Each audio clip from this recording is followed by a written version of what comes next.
Alrighty, welcome back to, oh, son of a gun.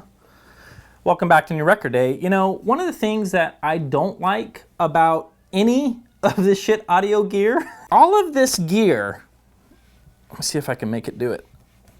Yeah, it leaves skid marks. These little rubber feet, they leave skid marks. I mean, the irony of it. Schiit audio gear leaves skid marks. And I can promise you this, the guys and gals over at Schiit Audio are probably laughing right now like, yeah, we know. All right, so while I clean this up and being serious about this, it's not a big deal. You just wipe it up and it's no problem. Welcome back to the channel. My name is Ron. Welcome back to New Record Day. If you consider yourself an audiophile, music junkie, music enthusiast, you name it, welcome home. Hit the subscribe button. Make sure you hit the bell notification so you know when the next video drops. And yeah, today, as I mentioned before, we're going to be taking a look at this guy, which is the Bifrost 2 from Schiit Audio, or Schiit Audio.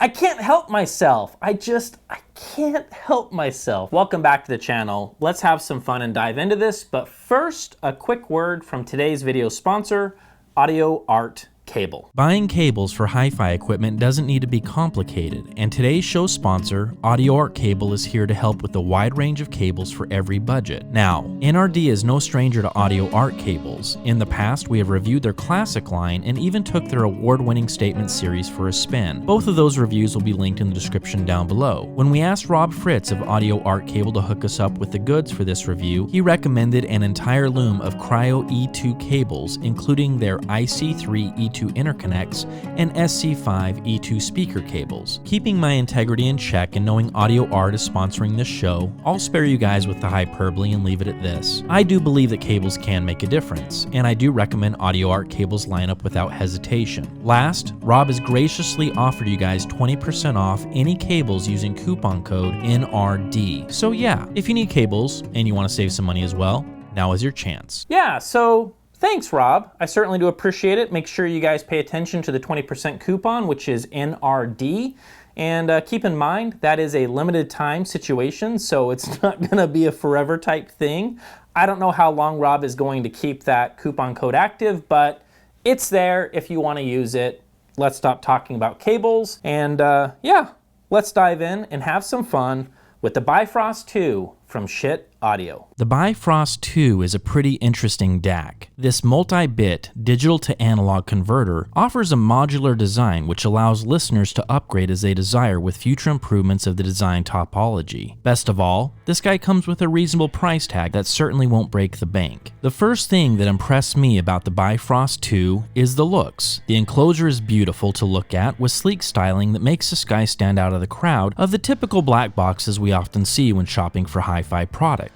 The front panel layout offers a minimal look as well, and learning the functions only takes a few minutes.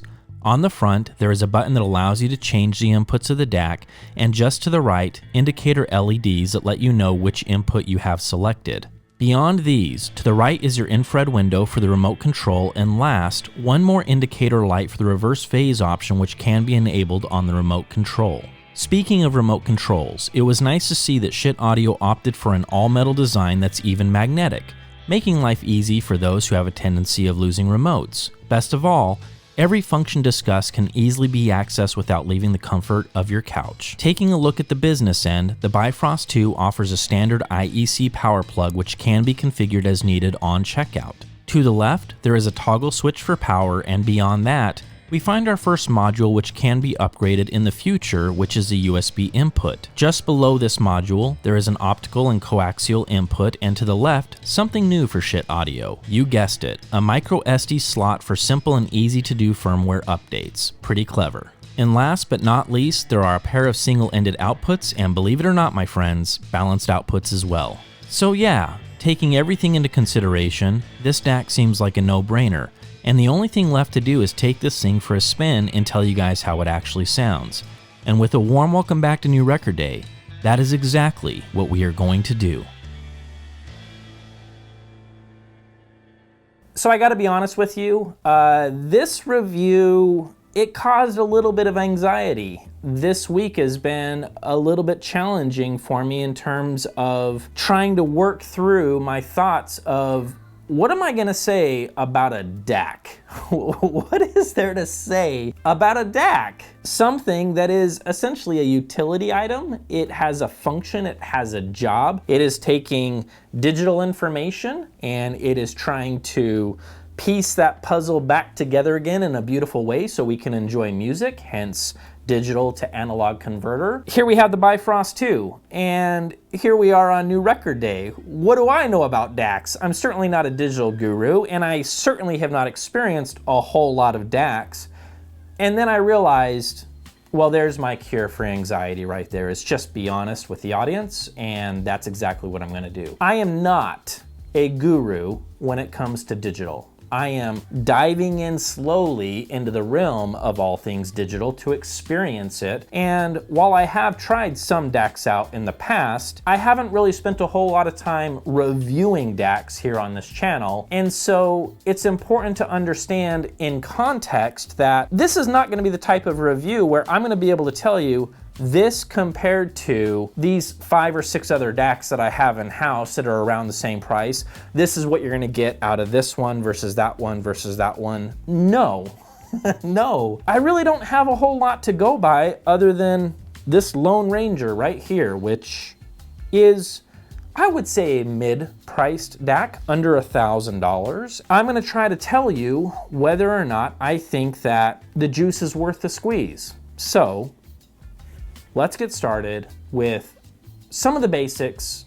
Well, actually, there's only one thing to talk about. I mean, there's one button you can press on the remote and it's going to change the phase or invert the phase output of the DAC. So functionally speaking, unlike the Freya Plus that we reviewed that has 3 different flavors of hi-fi, if you haven't seen that review, certainly check it out. This does not have that. This has one button on the remote that inverts the phase of the output of the DAC. What good is that? For 99% of the stuff that you and I are gonna be listening to, it's not gonna make any difference at all. I tried listening to a bunch of stuff and I was like, maybe there is one that is a little bit better. And then I closed my eyes, pressing the button, and I was like, and I am full of turds. I can't tell any difference at all. It's so minor, I couldn't tell a difference. So the question is, what does inverting the phase do and when are you going to actually be using it? Well, if you have older recordings that have an issue with the phase, if you press this button, it corrects it and then that music sounds good. Now, a second scenario would be if your preamp, its phase is not meshing with the Bifrost 2, it fixes that particular scenario. And so the invert phase is literally the only function that we have to chat about when it comes to a button that you can press that does something within the Bifrost. Outside of that, changing the inputs, you have USB, you have optical, and you have digital coaxial, and I would be a liar, and I'm not a liar, if I told you that I spent the time listening to the different digital inputs to see if I could tell if there was any difference between the USB, the optical, and the coaxial. No, I didn't do that. I used USB the entire time. And one of the reasons why I used USB the entire time is that was one of the features that has been talked about with the Bifrost 2. It is a modular design, as I mentioned, and that little USB input, it's designed by Mike from Schiit Audio. This is proprietary stuff we're talking about. This is like them saying, we're not gonna keep using the same USB input that everybody is using out there. We're going to actually intentionally design something that is better for audio applications. I thought to myself, well, if they took the time to do this, I think that I should spend my time exploring this to find out what is the big deal. The second thing that I want to highlight, and I think it's important to highlight this, is in my listening impressions, I focused on this within the Schiit Audio rig that was sent out to me. So we're talking about the Freya Plus, and we're talking about a pair of Aegers. Maybe I'm wrong. You guys correct me if I'm wrong. Please do. But I have a feeling that a lot of you that are interested in the Bifrost 2 are probably interested in the ecosystem of Schiit audio. I have a gut feeling that many of you are gonna say, yeah, Ron, I want this because I'm already looking at the Freya Plus and I'm already looking at the Vidars or the Agers or whatever it is, because I want to utilize the balanced features on that DAC, and that is what caused me to stop and say, okay, Ron, keep this within the Schiit audio family and concentrate on what this thing is doing within the rig. This DAC, it really comes down to two things. Plenty of resolution to work with, and it is smooth. That's the review. Not good enough? Yeah, I didn't think so. Let's go ahead and tackle this one word at a time. When we start talking about resolution and we start talking about music that is packed full of resolution, I think that we can have the conversation about what is being fed to the DAC, meaning the material. Are we talking about audio file recordings? Yes, we are. We are talking about audio file recordings where a lot of effort, a lot of hard work and effort went into the recording, so you are able to pull out all of that data, all of that information, and hear it in all of its glory. And I think that the Bifrost 2 does a good job of extracting resolution. I think that it does a fantastic job of saying, here is a whole lot of information, and now I have a decision on how I want to present you with all of this resolution, and that leads me to smooth. That if there is a characteristic of the Bifrost 2 in terms of, we got some sharp, jagged edges in some places, what are we gonna do with those sharp, jagged edges? I think that the Bifrost 2 takes those jagged edges and just rounds them off just a little bit. You know, and now that I think about it, I wanna make a clarification here. When I say smooth, when I'm talking about these jagged edges being smoothed out a little bit, I'm not talking about warm, okay? Let's make sure I don't screw this up, because warm would indicate we don't have a top end to chat about.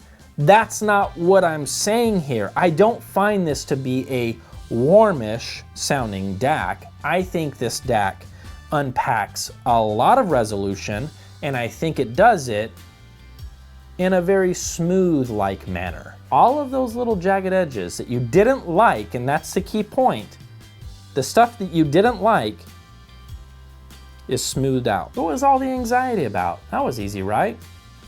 It's a nice sounding DAC. Thank you so much for stopping by. Make sure you remember to subscribe, bell notifications so you know when the next video drops. You guys know the drill. And yeah, we'll see you guys in the next video.